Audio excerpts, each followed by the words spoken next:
Hi guys, I'm filming this video because I've done an economics dissertation and I had to do one at masters as well. So I've actually done two dissertations, and at both instances I really struggled coming up with a concept or a topic that I wanted to study. And I've got something very unconventional, and I think there's actually a lot of different ways you can approach this subject that I'm about to discuss. I can almost guarantee that no one watching this video would have thought of basing their dissertation on this topic. But I'm really confident that a lot of you watching this will actually think, do you know what, this is very different. And yeah, I think you'll go for it. It's something that is mainly to do with inflation and the way we measure inflation. And also it's something that's come out in the news quite a lot called shrinkflation, and it's to do with confectionery. And shrinkflation is basically, a good example of it is Toblerone. After the Brexit vote, they said they was going to change the way that the chocolate bar was so that it had bigger gaps between the pyramids. So basically they got away with selling you less product, and they said it's because of the pound sterling was falling. So that's what shrinkflation is. And there's actually a link below this video that will take you to a page with lots of different economic dissertation ideas, but one of them has got something to do with what I'm about to discuss. Now, this is something that if you live in the UK, you would have seen a lot on social media about this, and a lot of sort of people being quite angry about it, but in a jokey way. And it's Fredonomics, the Freddo bar. Now, this used to be 10 pence, and it recently went up to 30p, but Cadbury's reacted to the amount of people voicing their opinions on social media and knocked the bar back down to 25 pence.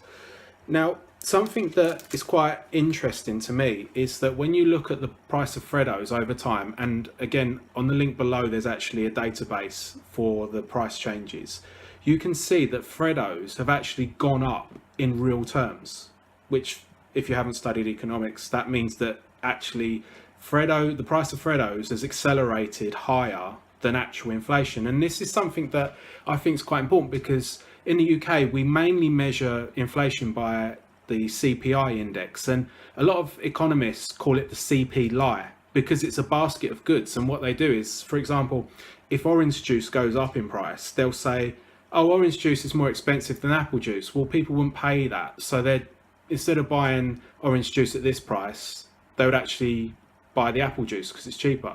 So they take orange juice out of the basket and put apple juice in.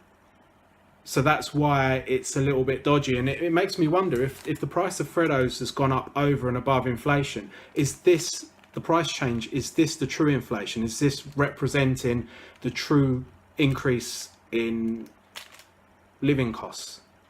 Because I think there's actually a valid reason to suggest that and think that.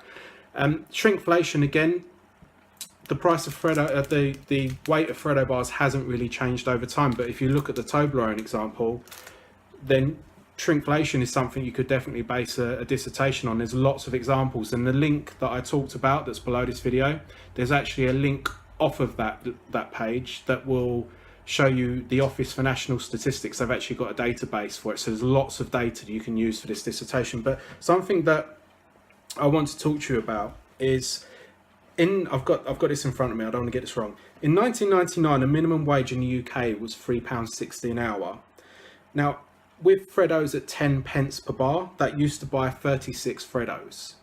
In 2018, to buy 36 Freddos, the minimum wage would have to be £9. And this is something that I've seen on social media, people saying that minimum wage should be higher because of the purchasing power of Freddos, basically. And some people said the pound sterling should be indexed to Freddos. So it's a topic that social media has really gone mad on. Someone said that Wikipedia should update their website and say that there was riots in 2017 in response to the prices of Freddos changing.